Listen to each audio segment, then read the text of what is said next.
minus 5 seconds.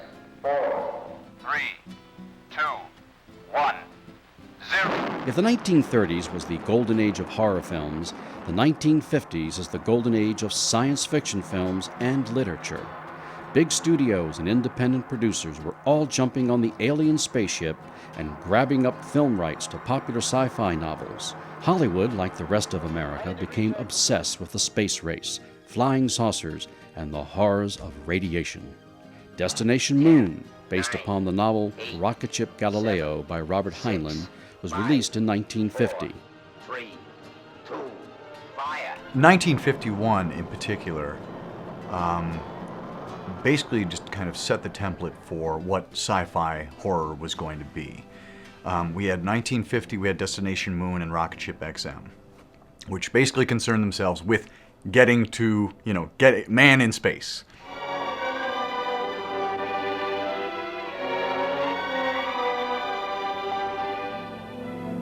By the grace of God, and the name of the United States of America, I take possession of this planet on behalf of and for the benefit of all mankind. Well, you have to give Destination Moon a lot of credit because that's really the one that starts the whole genre. There are a couple of little tentative movies before that start moving into science fiction, but it's really Destination Moon, which is the big hit, which really sets up the scene for all the science fiction movies that follow.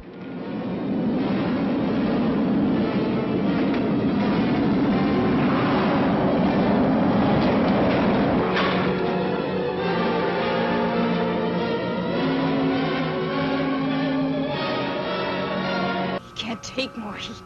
220. Can't stand it. Get me out of here. It's too hot. I can't stand it. Get me out of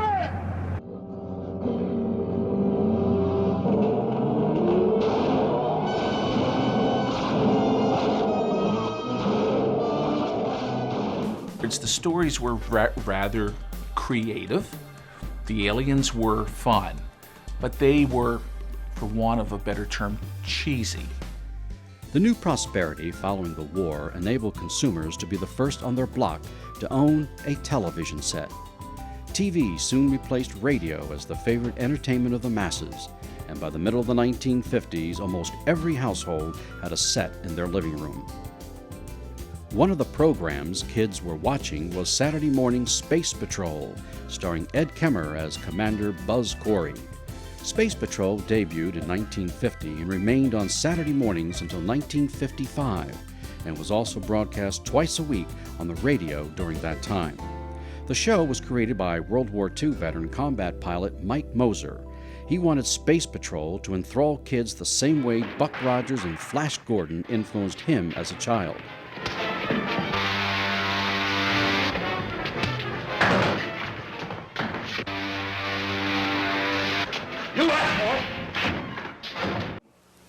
I apologize for suspecting you. It's all right, Commander.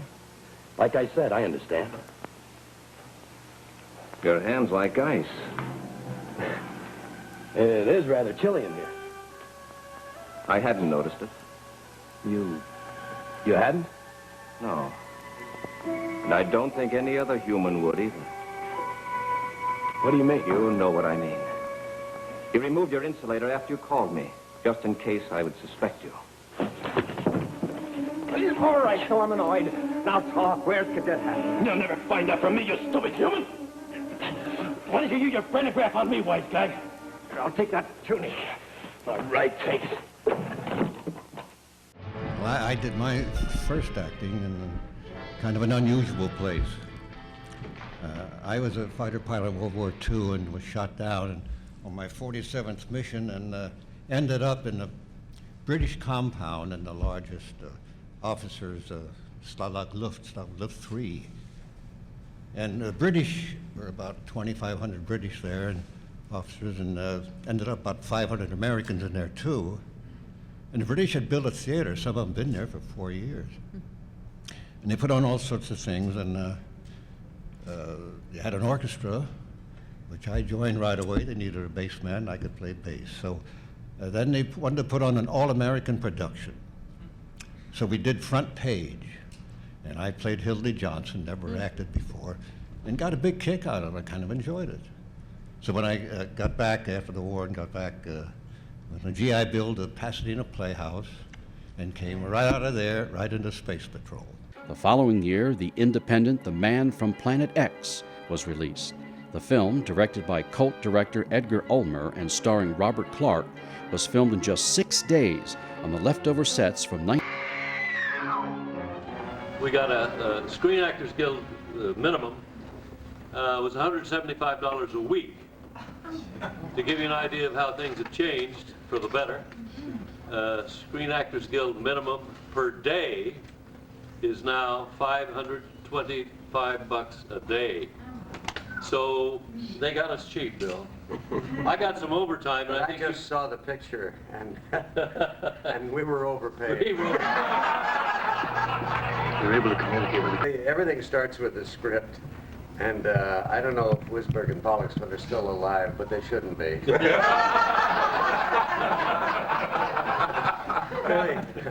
I had one line in that picture where they said, how did they move the spaceship? I said, scientific degravitation. There's some other kind of degravitation. I like The Man from Planet X. I think that next to The Black Cat, it's Edgar Ulmer's best film. I've never understood the Edgar Ulmer craze. People rave about films like Bluebeard, which to me are no more than programmers. But Man from Planet X is a nice fusion of horror and science fiction. Earlier you had asked someone a question about the fine line between sci-fi and horror, and I think that Man from Planet X captures both of those genres. I recall. Oh God, yeah. Thought it was going to be great. Yeah. And here we are, lamenting the fact that it was as bad as it was or as good as it was. Yeah. I don't know, it was, it was amazing to think that that was all shot on that one sound stage. Yeah. Very low budgets, and beginning filmmakers and experimental filmmakers, and they make really marvelous films on very low budgets. It usually takes them about a year or two, and they shoot a scene one day and they'll shoot it another day, and they scrape the money together, and they just keep doing it. This thing was done in 6 days on $41,000, which at the time was a very low budget, even lower today, of course. But I mean, it wasn't much money to spend, and you had to do it within the time frame. So I guess all things considered, it was okay.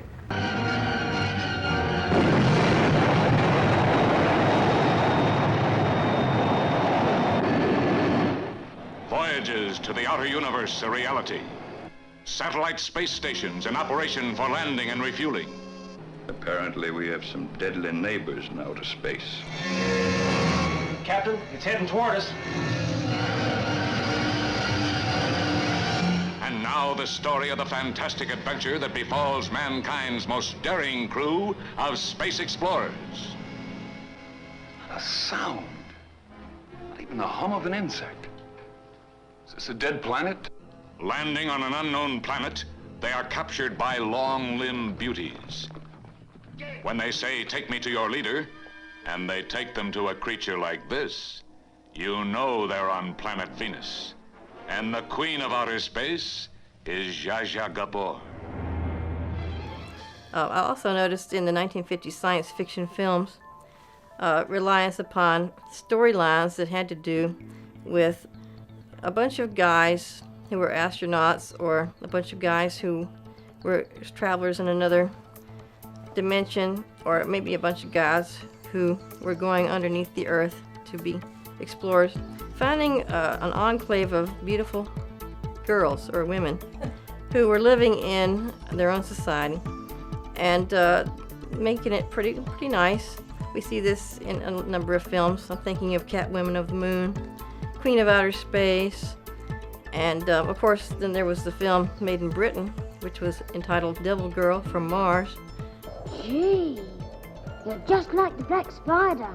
Danzy's always having trouble with her. You speak in riddles. What is your name? Don't talk to him like that. He's only a kid. Leave him alone. You should plead for your own life and not for his. He will be safe with me. Who are you? What's going on? Where do you come from? You ask a lot of questions. I will deal with you later. I'm one of a group of 3 radar specialists employed by the Air Force.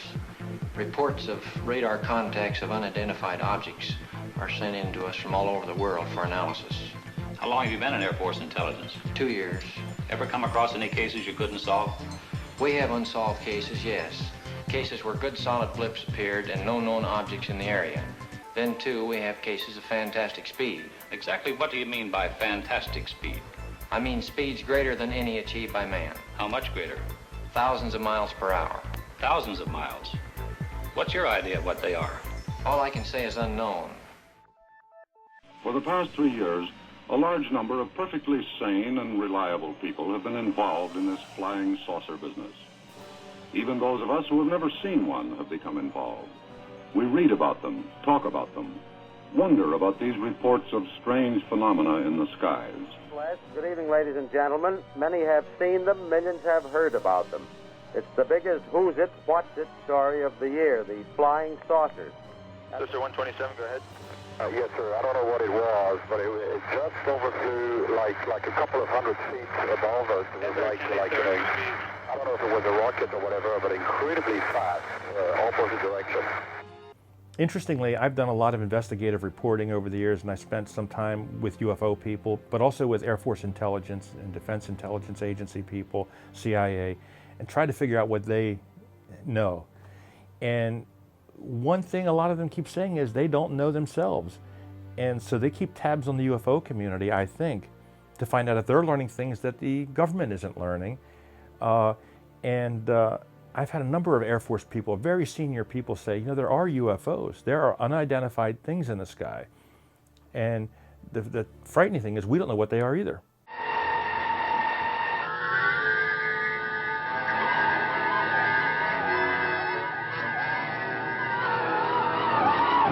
Unit calling GHQ. Saucer hitting down in the Potomac.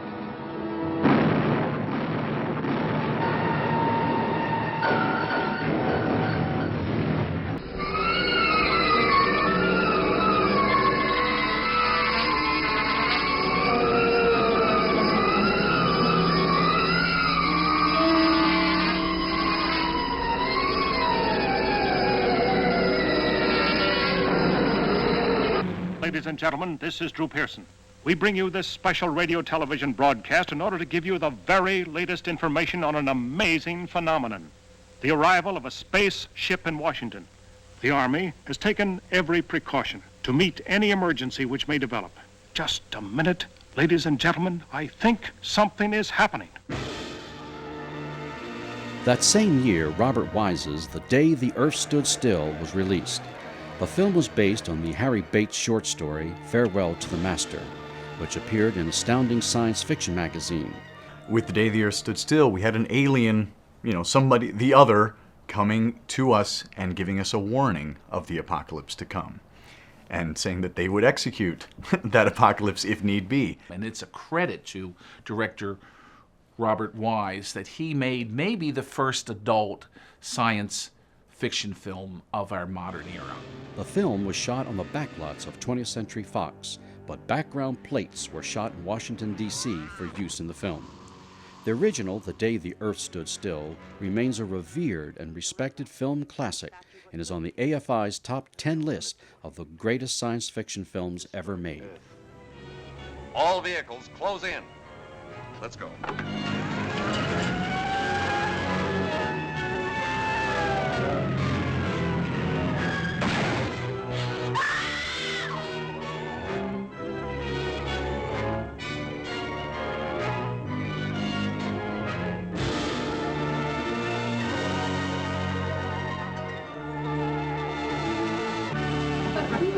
Still, I'm a great believer in the existence of UFOs.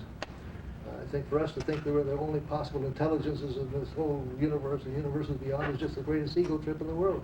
And someday they'll make contact with us. So I'm a great believer. So when I got this, I was told by Daryl Zanuck to go over and see the fellow named Julian Blaustein. He's got a script I think you might find interesting. I got the script from Blaustein, the first draft of it, and read it, and I just loved it because I loved what it had to say. I loved about the warning people in the different countries to knock off all this war, get along, and have peace on earth. I thought a great message, and I believe in in the UFOs and the aliens, and I thought it was marvelous to have a nice friendly hero. Yeah, it's great conviction in the film that you felt that way. Michael Rennie is such a dynamic figure in the film. Well, again, any reminiscence of him, what he was like to direct? Well, how he, do you want to know how he came into the film? Yes, It's an please. interesting story. We, Julian Blaustein, the producer, and Eddie North, the writer, and I, had all, when I came on the film, started talking about casting, had Claude Rains in mind for it. Claude, I don't know if the younger people may not know him, but he was a fine English character actor, older man, but a brilliant actor. And we thought of him, but fortunately, as it turned out for us, he was busy with a play in New York, tied up, committed. So we were sitting around in the office putting together ideas for another casting. We got a memo from Daryl Zanuck. Said, "Hey fellas, I just come back from England. I saw a young man on the stage there. I was very impressed by him. I think he's star material, and I think he's very unusual, very different. And I've signed a contract, and I think you should see him for the lead in your picture." That was Mike Rennie. And that was a real plus for us, you see, because here was somebody new to the screen, not like Claude Rains. It seemed like a brand new man to the screen, brand new figure. He was tall, rather ascetic looking, and you know, we've been accused of telling the Christ story with the resurrection and all that. Well, he could fit into that mold, and put a beard on him and whatnot. He could be a Christ figure. So I think we really lucked out from that luck casting. What was the situation with the robot? Now, well, we knew we had to have, today we probably build an actual one, but in those days, 45 years ago, we knew we had to have somebody in something. And we got a man in to design an idea, different ideas for what the robot would look like. We've got this big figure in the film. But we knew the suit was to be made of foam rubber with aluminum paint, except for the helmet. And we knew we had to have somebody inside the locomotive. And this was before we started growing the 7-foot-tall basketball players. They just weren't around in those days. And somebody suddenly remembered, said, you know, there's that extraordinarily tall doorman at the Brahma's Chinese. He was about 7'1". His name was Lock Martin, and that's the man in the suit. Oh, yeah. That's the man in the suit. Newspapers of the day were filled with stories on the Cold War, threats of nuclear annihilation, and the Russian launch of Sputnik. Hollywood studios, large and small, turned these real-life terrors into a series of science fiction films, happily increasing the Cold War paranoia. All right, we're in a state of emergency. This is a yellow alert, an air raid warning. We're being attacked. Made of pen and ink, she can win you with a wing. Ain't she cute? The fascinating thing about horror or horror cinema, is that it consistently adapts itself to reflect trends in our culture. You know, okay, you have everything was this sort of gothic horror until we dropped the bomb, and all of a sudden, you know, nobody wanted to see a guy in a tuxedo and a cape anymore. And then as we had this genuine fear of communism, it was reflected, you know, in Invasion of the Body Snatchers, and not just that film. I mean, there's some of the lower budget Corman films, you know, it's, oh my God, radiation, you know, we're all gonna die. Actually, we're not gonna die, we're gonna mutate. That's what we're gonna do.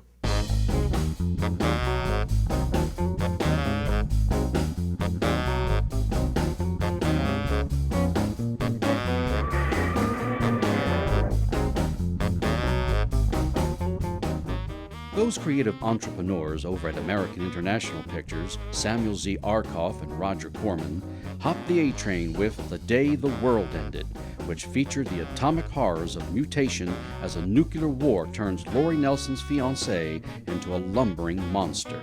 This would be the second film for monster maker Paul Blaisdell, who ensured himself a part in the film when he built the costume to his size. We had hired a little guy who was an actor who had a reputation for making monsters. So he agreed to make a rubber monster of this three-eyed guy who was 7 feet tall for $500, which was a lot of money to us. And I kept calling him every day because the shooting schedule was 2 weeks. Kept calling him every day and saying, how's it coming along? And he'd say, it's coming, it's coming. And he wouldn't let me see it. And finally we shot it had a restaurant which had a pond where you fished every day. And he brought it around, and we had a 7-foot-tall guy who would wear the outfit. And what we didn't realize is that that guy that was made the monster was 5'3", that he made it to fit himself. And now he had to carry a girl who weighed 40 pounds more than he did. And the question was, how the hell do you do that? In those days, you know, we had to use ingenuity instead of money. So we lined it up so that the body was this way, and there were people on both ends holding him up, and you couldn't see them. See? This picture was a big success, as a matter of fact. The water! He's afraid of the water! I only did one movie with him, The Day the World Ended. And it was, it was a very interesting experience, as she said, working with Roger. He did do movies on a budget, of course, still does, and but he was very charming, and he was the best at what he did, doing low-budget movies and directing actors and being charming, and making these movies that are classics today. A beast with a million eyes control a ship from outer space. One of the most fantastic terror thrills the screen has ever brought you.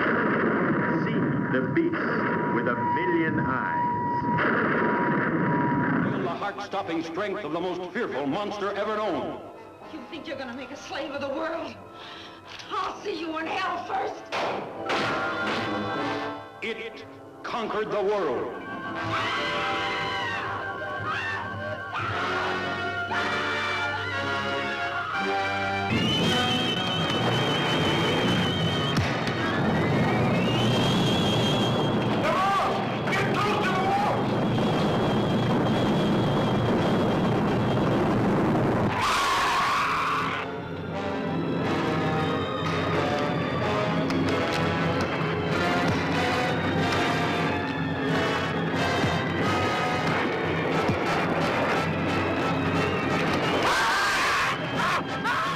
We worked very hard on them.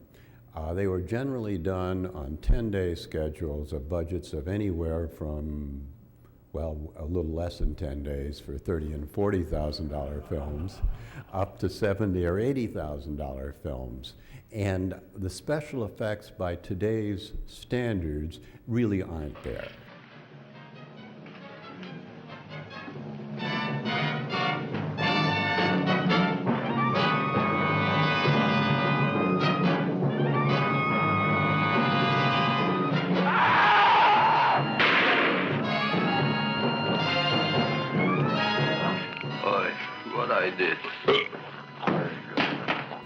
At the time, they were good enough. The audience, the willing suspension of disbelief, they wanted to see these films, they knew they were low-budget films, and they accepted the special effects as such. Looking at them today, you say, how did we ever get away with that? Did we really get people to come and see the films with the monsters we built? But indeed we did. I mean, they built AIP. They contributed to the rebirth of Allied artists. The audience came in droves to see these films. It's getting near the top.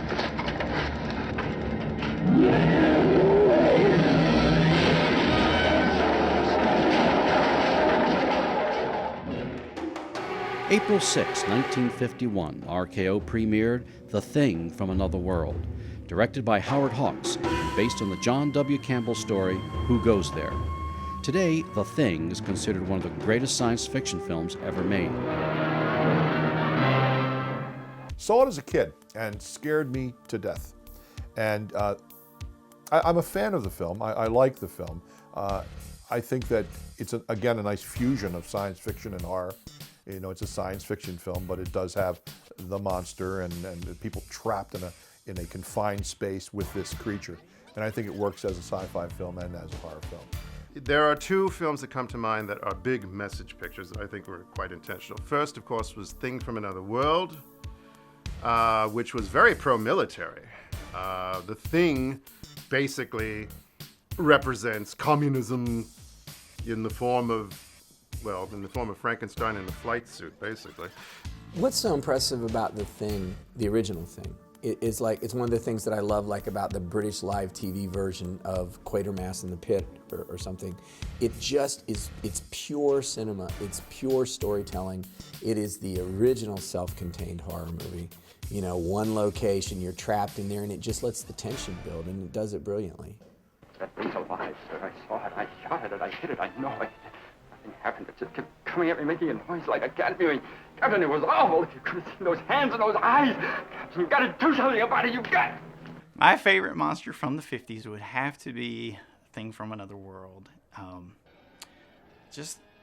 don't know if it's so much the monster itself, but perhaps in the way that Hawks filmed it, and by keeping it so much in the dark and only bringing it out to really accentuate the horror and those kind of moments. And to me, it's just one of the perfect films ever made.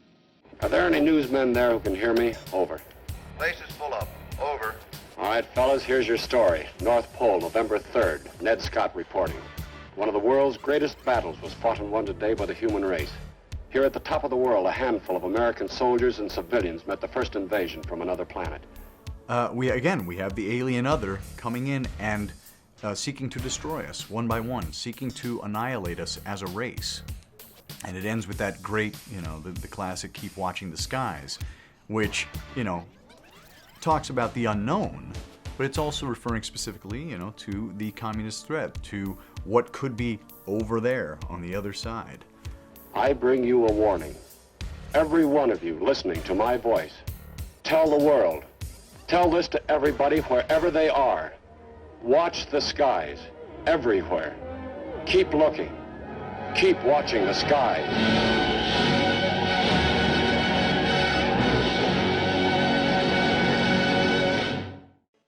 After the atomic bomb was dropped on the Japanese cities of Hiroshima and Nagasaki in 1945, World War II came to a swift conclusion that the horrors of the war and the atomic bomb would never really disappear. It's hard for the current generation to appreciate how heavy the impact of the nuclear age was on us, and the bomb and so forth.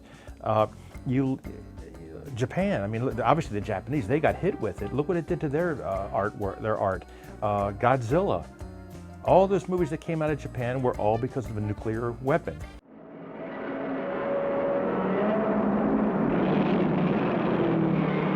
Neither man nor his machines are able to stop this creature. Only Mother Nature could create a force so terrible. Striking without warning, destroying everything in his wake. Will he be stopped? Or will Tokyo crumble before the might of Godzilla, King of the Monsters? Here is nature gone mad, revealing an unbelievable world of terror, a world mastered by a monstrous mutation, the spawn of nuclear fury. Here is a weird, suspense-filled journey that hurtles you into the most frightening adventure the screen has ever shown. But it was profound, because the fear that you can't even describe to young people today was overwhelming, that we were going to be incinerated. Today they worry about a terrorist attack that might kill a couple thousand people. We were worried about nukes killing 20 million. As school children practiced duck and cover in their classrooms and the wealthy built backyard bomb shelters, Hollywood fed the fears of America with reels of films warning of the dangers of radiation and mutation. Tinseltown still had a glow, but this time it was atomic. Flown a captive to a West Coast metropolis in an Army cargo plane, his arrival catapults the whole city into an ocean of fear. For this colossal beast is at war with the world, our world, a world his savage instincts can only hate. The what if circumstances were to magnify one of them in size and strength, took it out of its primitive world and turned it loose in ours? Then expect something that's fiercer, more cruel and deadly than anything that ever walked the earth. Even science was stunned. The new atomic miracle should have been mankind's greatest boon. Instead, when such power to cause phenomenal growth proved dangerously unstable, man was confronted with his most shocking blunder. The isotope triggered our nutrients into a nightmare. A blunder that transformed a tiny insect into the 100-foot spider that was now ravaging the panic-stricken countryside.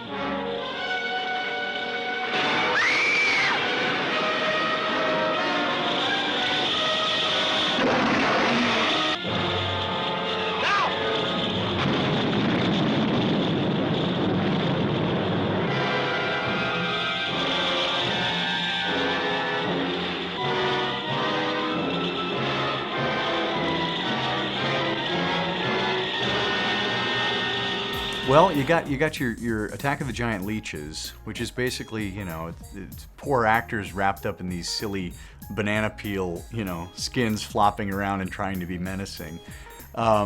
It's hard to beat Robot Monster with his the big ape suit with the diving helmet on.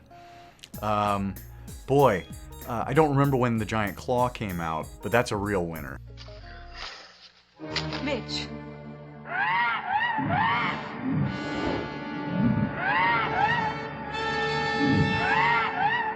Anybody who hasn't seen The Giant Claw, seek that one out, because you've got these actors just acting their guts out, and then they cut away to that crazy bug-eyed bird, and it's all for naught.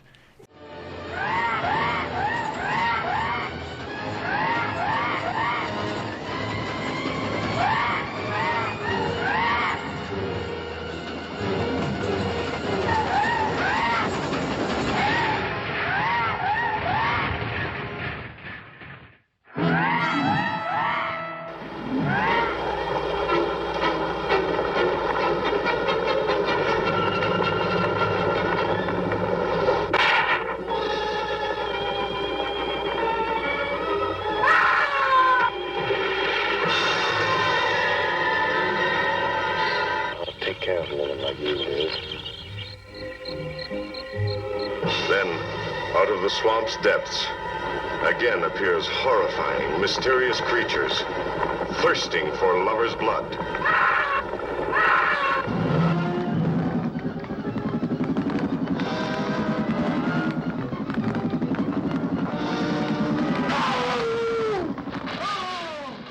And in the Giant Leeches, we had an electric problem, and we were in that cave, you know, where they're sucking the blood. And they're going, and I'm moaning and groaning forever. And we were all, you know, just very comfortable there. It was on the old Charlie Chaplin studio, interior set, and built up with a big, we thought, you know, very strong plastic boundary for the water. But it was about 6 feet high. It was very, very deep.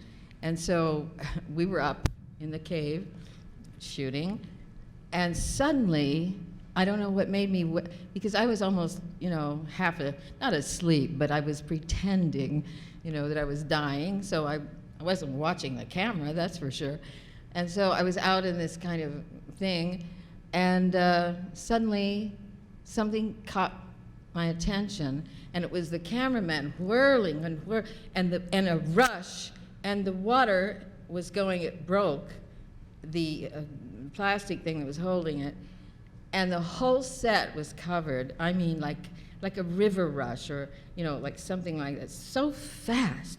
Knocked him all the way to the end of the back of the stage. One electrician had the presence of mind to pull the plug, you know, so, and the cameraman was injured, but fortunately nothing happened to us. Another one, Colonel? No. You know what the radioactive isotope is? No, but if it can be loaded, I can fire it. I'll load it. Just remember one thing. This is the only isotope of its kind this side of Oak Ridge, so you can't miss.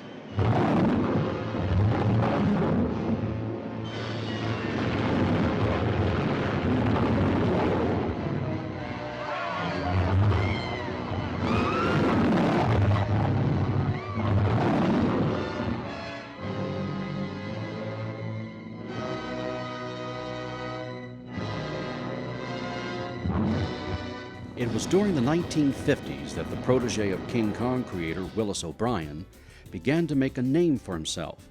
1953's The Beast from 20,000 Fathoms would be the first feature-length film of stop-motion animator Ray Harryhausen. The film's storyline played upon the fears of the public as an atomic test stirs up a terrifying dinosaur that wreaks havoc on New York City. Beast from 20,000 Fathoms gave birth to Godzilla, and then later we also had the atomic beasts that were being created by radioactivity. We either had them, mostly they were growing in size, or they were shrinking us. But it was being done through, that mysterious radioactivity that had destroyed Hiroshima. Growing up in the 50s as a fan of films, as children, it was a magical time. Because what was going on the screen through people like Ray Harryhausen with his amazing stop motion, what was going on was completely undecipherable by the audience. We were 8 and 10-year-old children seeing something that we had no idea what we were seeing. So our jaws were agape, our mouths were open for an hour and a half. We're looking at this and we came out like we had just been to the moon and back. And I'm afraid that sort of experience isn't available anymore for young people. I mean, it was magical. So powerful was it that it changed our lives and made some of us want to, write about it, be involved in the fantasy world, be involved in fantasy filmmaking. It was that powerful. You would go in and see a movie like Sinbad or Clash of the Titans, and it changed your life. This is Dynamation. This is Dynamation. This is Dynamation. This is Dynamation. Dynamation will be brought to the screen for the first time in color with the release of Columbia Pictures' The Seventh Voyage of Sinbad. Dynamation is a new process which utilizes new technical and scientific advances in electronics and color to open up vast new vistas in motion picture entertainment. Some of this demonstration film is being projected in color, some in black and white. But the feature picture itself is entirely in color. Anything the mind can conceive can now be brought to the screen. As for example, this scene from The Seventh Voyage of Sinbad, in which the Princess Parisa, played by Catherine Grant, is reduced to doll size by the magician Sakura. The outflung arm of the sleeping princess actually shrinks before your eyes. This effect was achieved by taking the camera back slowly for 40 feet. To prevent the slightest movement of the arm, Catherine Grant was tied to a stake, remaining motionless and scarcely even breathing. The pillow on which the princess sleeps while the magician is shrinking her was 25 feet high and 40 feet wide. It occupied one full corner of a soundstage in Madrid, Spain, where most of the picture was filmed. The princess, originally life-size, was reduced by shooting from 70 feet away. Finally, the various components of the sequence were put together in the Technicolor optical printer in London. In Dynamation, producer Charles Schneer and special effects expert Ray Harryhausen have combined animation, normal human action, and trick photo effects in color. Principal actors like Kerwin Matthews, who plays Sinbad, Catherine Grant, Richard Eyre, the genie of the magic lamp, and Torrin Thatcher, the magician, are used in combination with three-dimensional figurines. The process has been years on the drawing boards and in actual testing with color film. In The Seventh Voyage of Sinbad, you will see the two-headed roc of the Arabian Nights' Tales, a bird with the wing spread of a jet airliner.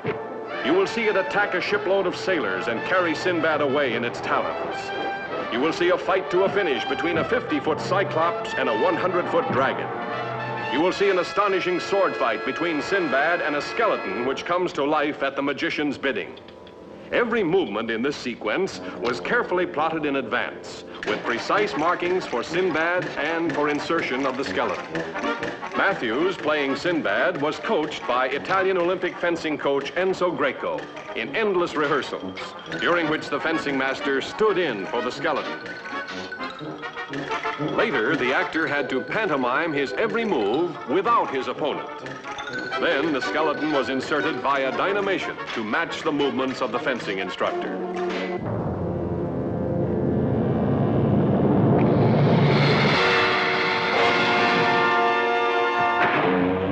The Seventh Voyage Voyage of Sinbad is the 8th wonder of the screen.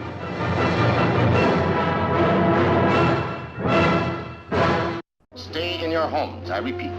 Stay in your homes. Your personal safety, the safety of the entire city, depends upon your full cooperation with the military authorities. Yes, cities, nations, even civilization itself, threatened with annihilation, because in one moment of history-making violence, nature, mad, rampant, wrought its most awesome creation. For born in that swirling inferno of radioactive dust were things so horrible, so terrifying, so hideous. There is no word to describe them.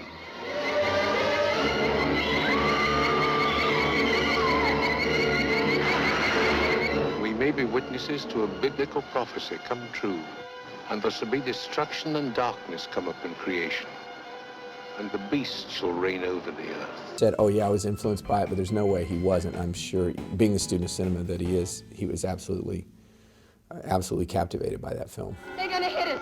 They're gonna hit us! Universal continued turning out classic genre films with the 1955 release of the big-budget Technicolor film This Island Earth. The groundbreaking special effects and solid story of a sympathetic alien trying to save his world became a cult favorite and is still screened at science fiction film festivals and conventions. The film was later lampooned in the film Mystery Science Theater 3000, the movie, in an edited version, much to the consternation of This Island Earth's many fans. They invited me to the premiere. And this is at the Design Center in Los Angeles. And they didn't tell the fans that were coming to see. They were a cult, C-U-L-T. They were really a cult following. They drove up motorcycles and everything else. They didn't tell them that I was going to be there. So they invited me and said, Rex, you sit in the back of the theater. So I sat in the back of the theater. They put on the picture. And I had a good laugh. I mean, I really did. I had a good laugh, and I kind of enjoyed the spoofing and so on, but I didn't enjoy the prelude to this because they'd start talking the picture down. They talked about Cal Meacham, part I played as a non-hero. But anyway, the picture was over, lights went up, the curtains went outside, and they had the producers, three gentlemen, and they talked for about a half hour, and then they said, we have a surprise. So they said, Rex Reason's here. Oh, I walked down, and they stood, and they applauded, and sat down. The first question, well, how'd you like it? I said, well, you know, if you can't laugh at yourself, I mean, what's the use? And then they all applauded that. They thought that was wonderful. At least I could laugh at myself. Then, after about 10 minutes of talking with them, I got an idea. I had my hand in my pocket. I felt this piece of paper. So just as I left, I got up and I handed the paper. I said, here's your subpoena. Another major studio got into the sci-fi game when MGM gambled almost $2 million on a science fiction version of Shakespeare's The Tempest.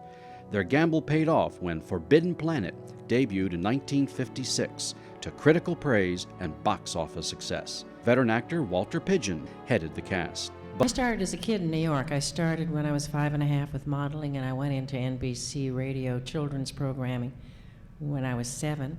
And I did early live TV when there were about 15 sets in New York and New Jersey combined. I did a daily show, children's daily show at CBS TV, which they closed down when just before war broke out because of the war. I did the first color tests for CBS, as a matter of fact. This was when the station was in Grand Central Station. I was under contract for 1 year to MGM, and as a kid, and went to the little schoolhouse with Liz Taylor and Jane Powell and Dean Stockwell and all of the folks, the kids who were under contract there. Went back to New York after a year. I did 2 days of work in a thing called Summer Holiday with Mickey Rooney and a lot of great folks back to New York, live TV, Lights Out, Craft Theater, all of that stuff. And I did Lady in the Dark as a kid with Gertie Lawrence, and then came back out to 20th, and then to MGM. And just sort of been doing stuff, I don't know, ever since. Last week, Senator McCarthy appeared on this program to correct any errors he might have thought we made in our report of March 9th. Since he made no reference to any statements of fact that we made, we must conclude that he found no errors of fact. He proved again that anyone who exposes him, anyone who does not share his hysterical disregard for decency and human dignity and the rights guaranteed by the Constitution, must be either a communist or a fellow traveler. I fully expected this treatment. The senator added this reporter's name to a long list of individuals and institutions he has accused of serving the communist cause. His proposition is very simple. Anyone who criticizes or opposes McCarthy's methods must be a communist. I mean, there's no question there was a genuine paranoia, going on. I mean, was that fluoride in the drinking water was, possibly, making Ward Cleaver less of a man, and there was no Viagra then. They had some genuine concerns. And no film, I can just think of almost no film that captured the paranoia like Invasion of the Body Snatchers. It floors me. Stop! Will you tell these fools I'm not crazy? Make them listen to me before it's too late! Listen to me. Please listen. If you don't, if you won't, if you fail to understand, then the same incredible terror that's menacing me will strike at you!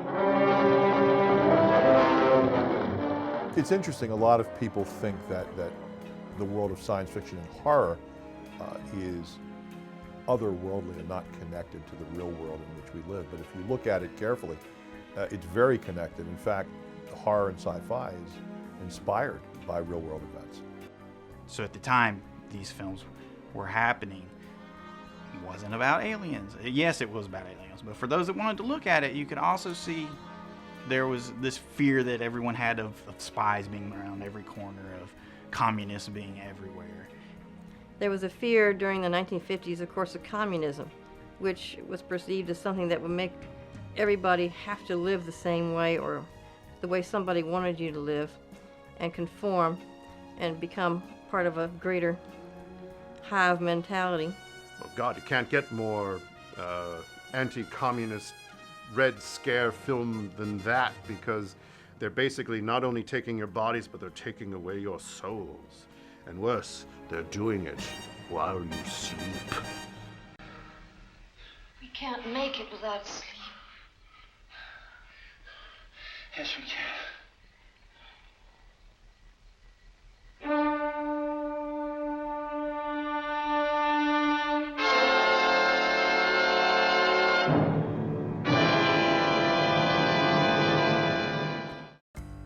Invasion of the Body Snatchers was one of the many 1950s films whose script was influenced by the Cold War and communism. In recognizing a communist, physical appearance counts for nothing. If he openly declares himself to be a communist, we take his word for it. If a person consistently reads and advocates the views expressed in a communist publication, he may be a communist. If a person supports organizations which reflect communist teachings, or organizations labeled communist by the Department of Justice, she may be a communist. If a person defends the activities of communist nations while consistently attacking the domestic and foreign policy of the United States, she may be a communist. If a person does all these things over a period of time, he must be a communist. During the mid-1950s, this fear took a horrific turn when Senator Joseph McCarthy's vile witch hunt was going strong. Thousands of Americans were accused of being communists or communist sympathizers and were subjected to aggressive investigations and questioning before government committees. McCarthy ruined the lives, families, and careers of some of the nation's most talented artists with his Hollywood blacklist. Suddenly, while you're asleep, They'll absorb your minds, your memories. I don't want any part of it. You're forgetting something, Miles. What's that? You have no choice. Invasion of the Body Snatchers starred Kevin McCarthy, who had won the Golden Globe in 1951 for Most Promising Newcomer for Death of a Salesman. Kevin McCarthy in Invasion of the Body Snatchers really embodies the everyman, which was absolutely essential, and I think that's why Don Siegel, did a great job in casting him in that role. McCarthy just playing that mild-mannered, small-town doctor who comes home and all of a sudden people that he's known for years and years and years and years are changing. They're different. Jack! Jack!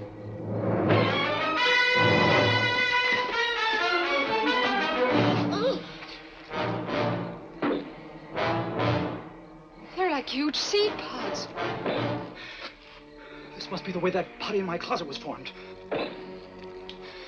Miles, where do they come from? I don't know. If they are seeds or seed pods, they must grow someplace on a plant, probably.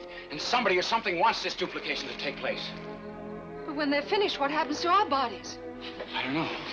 When the process is completed, probably the original is destroyed or disintegrates. Scott. No, wait!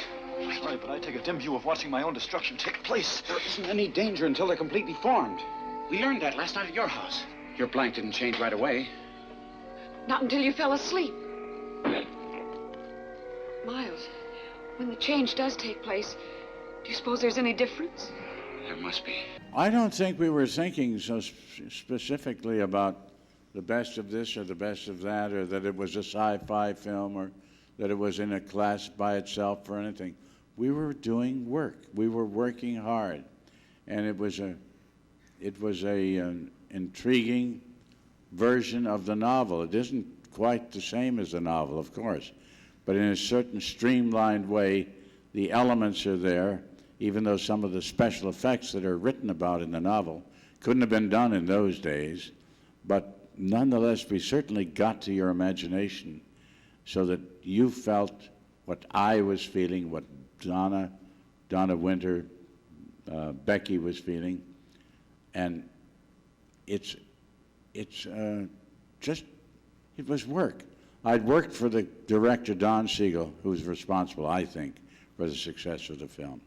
He saw the film, he saw how to shoot it, how to put that thing through the paces of a kind of suspenseful experience all the way through. You don't sort of ease up somewhere and have a few laughs and maybe go and think about other things.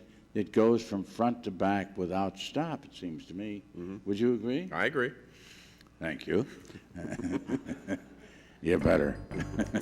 Don Siegel, who would later direct several Clint Eastwood pictures, including Dirty Harry, expertly directed the film. Eastwood has said that everything he knows about filmmaking he learned from Don Siegel.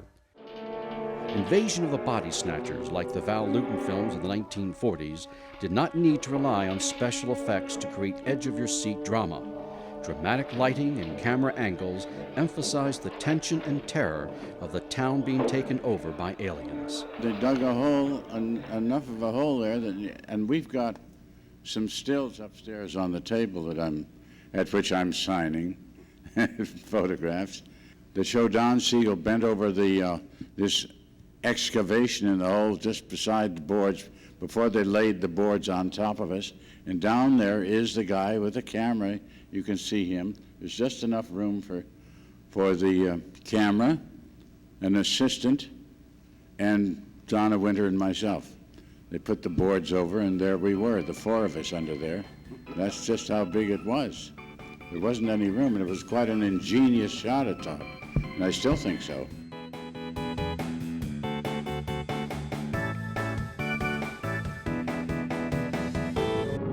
We're facing a new form of life that nobody understands.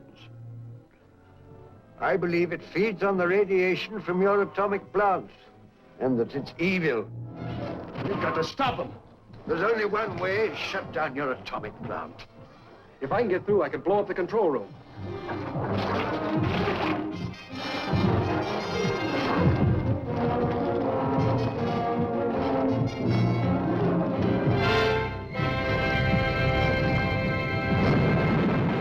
Never think communism made Hollywood forget about atomic radiation and aliens. 1958's low-budget Fiend Without a Face relies on clever special effects to depict the flying brains threatening the local townspeople. Brains are so important in 1950s cinema. If you have just like big brain mutants in This Island Earth, or you can go to the flying brains, the friendly flying brain and the brain from planet Aris, or you can get the evil brains coming from Fiend Without a Face.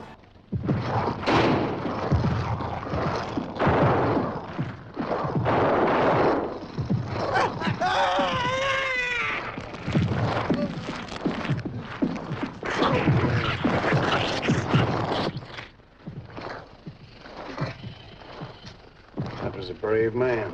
Fiend from Outer Space is one of my favorites, where you do have the flying brains attacking the house and scenes that look so much like Night of the Living Dead to come, really setting the scene, setting new models, new paradigms that you see realized later on in the movies of the 60s, 70s, 80s, even up to today. Another low-budget radiation classic was 1959's The Hideous Sun Demon, directed by and starring Robert Clark as a scientist exposed to radiation. The deadly rays make it impossible for him to be exposed to sunlight, which turns him into a scaly green monster. The film remained dear to the heart of Clark until his death, and to this day still has a large fan base.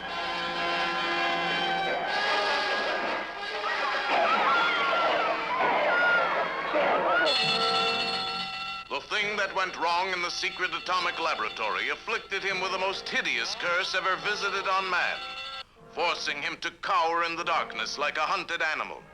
For one touch of the sun's bright rays transformed him into the reptilian Jekyll and Hyde monstrosity who couldn't control his lust to kill. I was fortunate to go to the University of Southern California and was taking a course in creative writing, which I never created very much, but the fact that the crew I had came from the University of Southern California cinema department, and they were young and aggressive and hopeful and full of dreams, and the editor of the picture, Tom Boutros, and who co-directed, helped me a great deal. That was his idea of getting by the obvious of seeing a body fall across the pathway of a car was the insinuation or the implication that by seeing the policeman's hat roll down the driveway, indicating that something had happened to the policeman. But then at the top of the tower, when the policeman shot me and his hat fell off, that was pure accident. That was really unexpected. And fortunately, the camera crew at the foot of the thing had the good sense to pan right down with the hat. I think it follows, if I recall. They cleared to the ground. We were 275 feet, and for those days, we used to have what they call walkie-talkies, which we couldn't afford, and I literally could not hear the voices of the guys in the film crew when I was at the top, and at the end, having taken the monster suit off and put it on a dummy and to throw the dummy off, I couldn't hear when they were ready or not.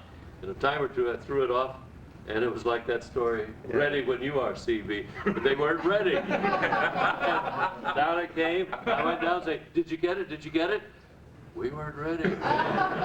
But so finally we indicated some kind of sign language so that I dressed the dummy up again, climb those stairs all the way up there, and wait for the signal, and after about 6 tries, we got it. Filmmaker of his generation, Ed Wood Jr. When all the people got in there and he started directing with his megaphone, you know, I really respected him for that. I may have gotten angry if he drank too much or, you know, if his pictures didn't come out the way we hoped, but when he was really in the studio working, he knew where everybody should be. And would call out across the room, you're supposed to be doing this, and you do this, and you do this. And he had this storybook in his mind. He may not have had it drawn out like he should have, but he had a good idea of what everybody should be doing. He wasted no time. I'll overlook that remark because you're needed here. But when this thing is finished, oh, what's the use? Why don't you relax? Relax? Listen, I love that man, and I'm not taking any chances. Love. I don't think you know what love means. If you did, you wouldn't feel that way about a cheap gunman like Vic Brady. Cheap? Cheap? Take a look at this place, sweetheart. Does this stuff look cheap to you? We hated even to have a grip. The union, you had to have a grip pick up everything. So we all wanted to pitch in and do it ourselves to get it done. Verge of bankruptcy all the time. No, our bills were paid. Even though I had to work hard for it. Even though you had to pay them. I know that Ed Wood has a great following now, and I know that the 47 people who saw the movie Ed Wood when it came out, were very fond of it, and so on and so forth. But at the same time, I think that I'm a traditionalist in the sense that I think that Lugosi was basically very barely exploited in those films, and that it's sad to see all that remarkable talent basically being used in such a slipshod way. Yes, I can see the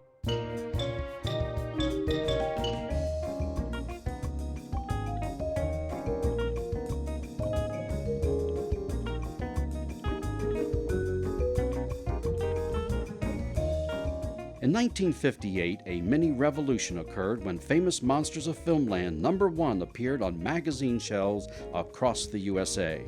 Kids haunting their drugstores and newsstands for the latest superhero comics gaze with wide-eyed wonder at the full-color Frankenstein monster calling to them from the shelf. Those monster kids were hooked. Playground envy ran rampant as the mini-monster maniacs saved their pennies to order the latest monster treasures from the back of the mag. You didn't have a lot of friends at school who really liked these types of films. But when you began reading the letters and you began reading that there was a community of kids that really just enjoyed this stuff, you felt connected. You felt that you weren't alone, that there were other strange kids that enjoyed this spooky stuff just as much. And that's what Famous Monsters did. Getting an issue of FM was like being handed $100. I mean, that's how excited. I wish I could get as excited today as I did as a kid when I got a new copy of FM. Forey Ackerman, the original Monster Kid and Fanboy #1, edited the mag. Forey, who in his teen years palled around with Ray Bradbury and Ray Harryhausen, devoted his life to fantastic films and collecting monster memorabilia. Here I am at the 10th anniversary convention of FanX. I'm a survivor. I was at the very first World Science Fiction Convention in 1939, and of the 53 world conventions, I've been to 52. I guess it averages out to about one a month nowadays that I go to a convention, and at home I have an open house about 40 times a year. Obviously, I'm not there this weekend because I'm at FanX. And how does FanX compare with the other conventions? Grand, just wonderful. Yeah, ChillerCon and FanX and a couple of others are my really great favorites.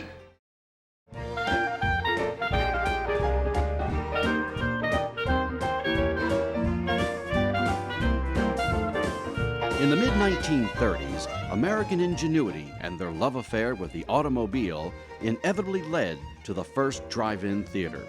Excitement ran high as pajama-clad kids were packed into the family car, along with homemade snacks, grandma and grandpa, and even the family dog, all anxious to watch the double feature at the local drive-in. But it wasn't until the 1950s that the drive-in was reinvented as a teenage hangout and parent-free passion pit. This teen takeover occurred when bored high schoolers were looking to escape their square parents on Friday and Saturday nights. The former family-friendly drive-in theaters were losing their audiences to the newfangled television set and welcomed the teen market with open arms and wallets. The drive-in became the salvation for independent movie producers. Did you fail to dress up for tonight's show? No tie, an old shirt and slacks, a house dress? Well, don't give it a thought. We're glad you came as you are. We just want you to enjoy yourselves. Don't forget to visit our refreshment center during the intermission or any time. You love the tasty array of snacks we have to offer. So will the youngsters. Everything is quality and so good. We hope you'll make this a weekly visit. Bring the family, bring your friends. There are always wonderful new pictures to see, delightful snacks to nibble, a gay, pleasant evening for all. Make 'em fast, make 'em cheap, and make 'em fun. That became the motto of low-budget movie makers such as AIP's Sam Arkoff, who realized the viability of the teen market and produced a series of low-budget monster flicks for the open-air theaters. He became the first person to exploit today's most treasured demographic, teenagers with money. I was a picture buff, and I used to get 25 to 50 people, kids, in to see the pictures to judge what they liked. And I realized that there really were no teenage pictures being made. Not that the teenagers wanted, because nobody thought about the teenagers. Disney did preteen age pictures. So, and I realized that one night when we ran a Joan Crawford picture, who was now about 45, and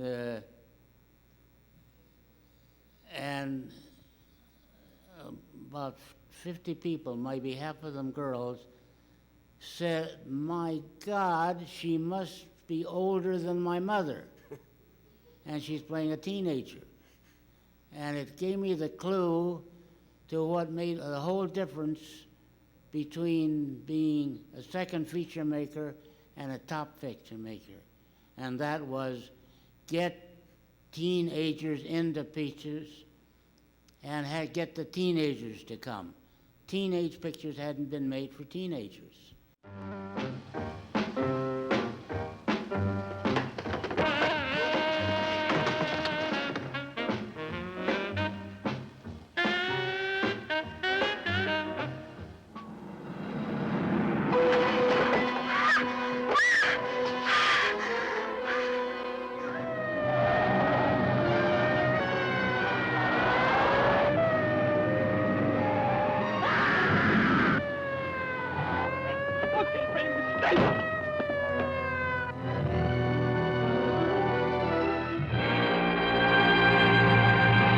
See the world that the child in each of us knows. See a baby doll take a bubble bath in a coffee can. Violence and terror are their weapons. Relentless, ruthless.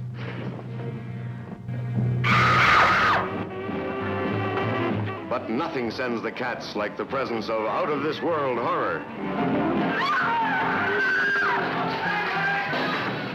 Samuel Arkoff saw that one of the best venues he could go to was a drive-in theater. Had a hard time getting the top-run, first-run movies. A lot of the movie theaters back then, drive-ins, were second-run movie houses. So they couldn't really show the first-run movies only on a second-run basis. So American International, since they were basically a second-run type of movie house, looked at as that way, they started directing their movies toward drive-in theaters that could show them just as they came out for the first time. And that's when they realized, they looked at the demographics of who actually went to drive-in theaters, and they noticed that during the 50s, teenagers were frequenting drive-in theaters a lot more than adults and families. So they started generally making the movies geared toward a teenage audience. So we made I Was a Teenage, I was a teenage Frankenstein, a teenage caveman. The word teenager had never been used. And yet at the same time, this is just when the Beatles and the others were coming up, when styles were coming up. And this made a big difference in the motion pictures.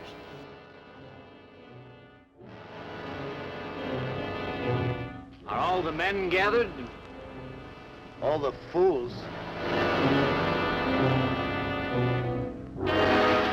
Why do we hunt in a place where there are only a few dead trees and a few animals to give to the fire, when there's plenty there? There are shadows there, deep and cold, and dirt that eats men. And animals far more terrible than any you've seen.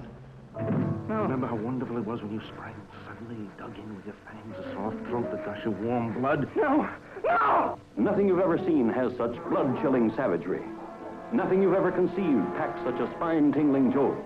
This high school boy, a teenage werewolf, a constant threat of claw-ripping attack to everyone, to the brave and the beautiful.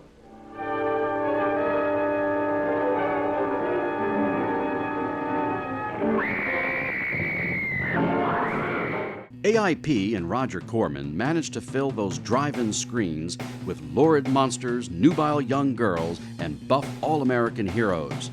While the teens enjoyed the drive-in thrills and chills, some of the real horrors occurred on the set. You know, all the interior scenes in the movie were done in those 2 days. They were like 20-hour days. And then we went out on the streets and did 3 nights of second unit with a total different crew, a total different world.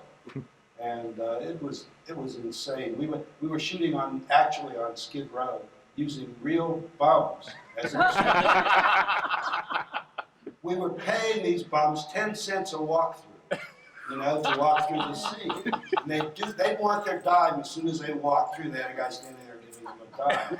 It was filmmaking really at its basis. I mean, I remember changing my costume in a carpenter's booth on the set because you didn't have time to go to a dressing room.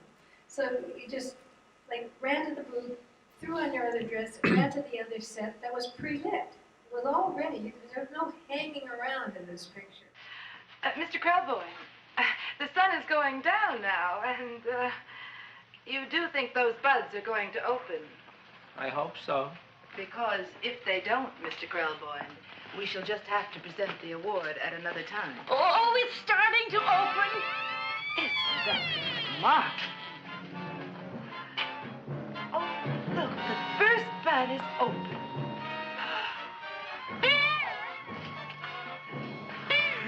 Isn't that the railroad cop? Look at the rest.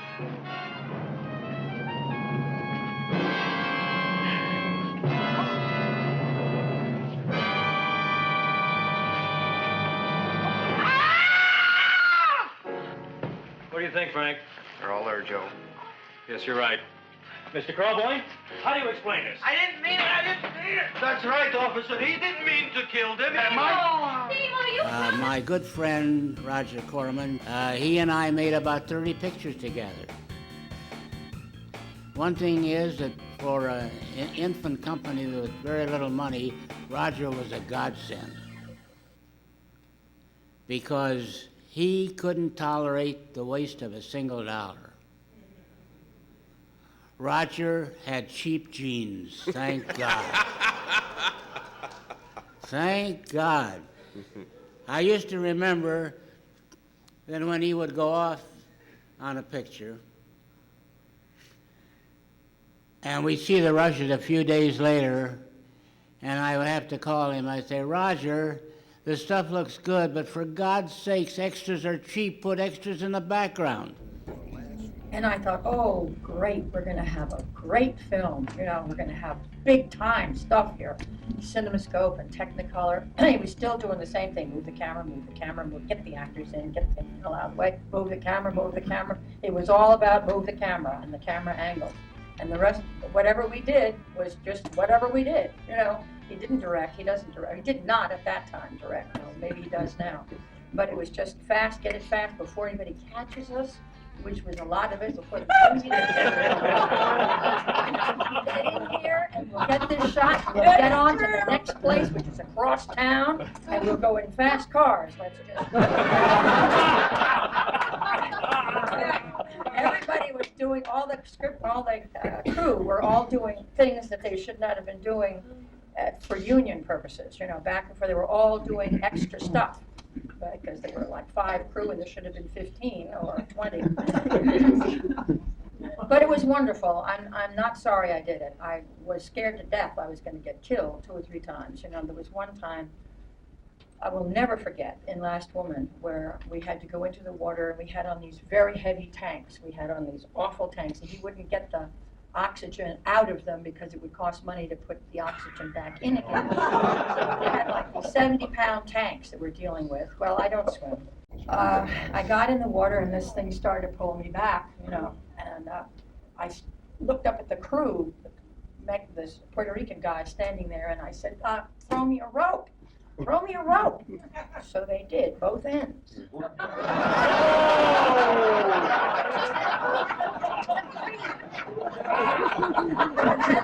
Tony Carbone and Bob Town, I would still be in Puerto Rico. And I would be very dead because I just could not breathe. I couldn't get my air. I couldn't get myself up out of this. But they grabbed hold of me and held me up, pulled me up. And I thought, I'm going to get up there and kill Roger. I'm going to kill this son of a bitch. Hi, you hungry? Looking for a tempting treat? Hold on till I absorb some heat. Some added tang might please you too. I'll slide into an oven-fresh bun, and I'm ready for your eating fun. Why don't you try a juicy good hot dog? Mmm, delicious. And now, on with the show. Victor, what are you doing? I'm going into the future. You don't know what you're saying. You're ill. You should be in bed. No, I must go. Leave him alone. You'll know terror that breaks the sound barrier, the light barrier, the time barrier, when you see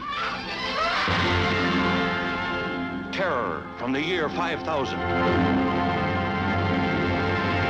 Look! Look at the giant! Panic grips the civilized world in blood-freezing horror as the immeasurable power of this colossal beast threatens a war of brutality such as we've never known. Oh, no! No!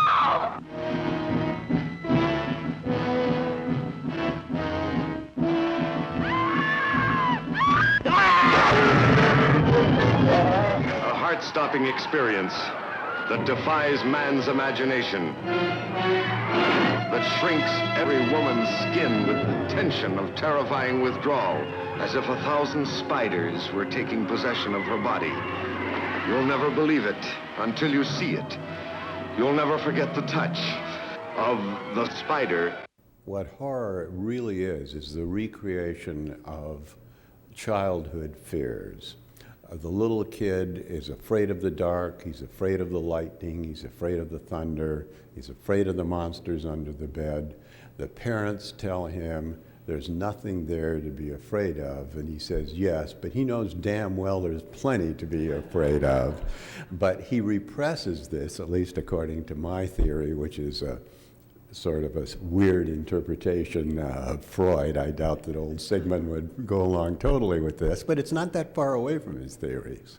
And I think the task of the horror filmmaker or writer or whatever is really to do that, to break through the defenses of the conscious mind and tap that childhood fear. And I've seen it work. If it's done correctly, the audience will scream at the time you want them to scream if you're really working well.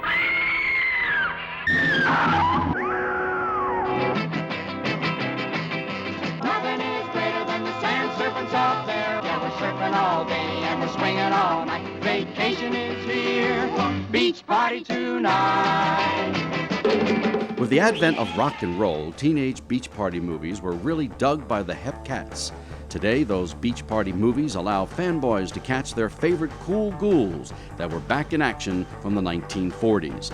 Boris Karloff, John Carradine, Peter Lorre, Basil Rathbone, Elsa Lanchester, and Vincent Price all spent time with bikini-clad dolls on AIP's sandy shores. You think, why think? Let's get together now. You know I love you. When we first decided to make the beach party pictures, I looked around for a boy and a girl of teenage age instead of being 30 or 40 or whatever it was, or Joan Crawford. You look at Joan Crawford, Jesus Christ, you know, there isn't a teenager that would have gone to bed with her.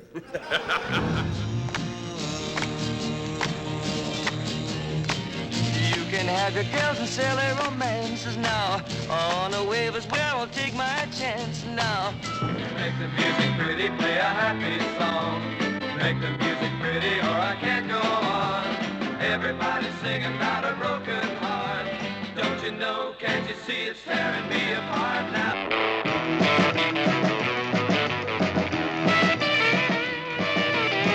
Keep on moving and a grooving, don't stop now. Don't stop now. Promise me anything but give me love. Secret surface spot where only I know. The Grimmage and the Hooters never go. Surfing, swinging and surfing, yeah. Just as black and white horrors faded into obscurity, so too did the drive-ins. Although there are a few still limping along, most have closed and sold off their valuable real estate. But those starry nights spent with aliens and monsters will remain a treasured memory of baby boomers everywhere.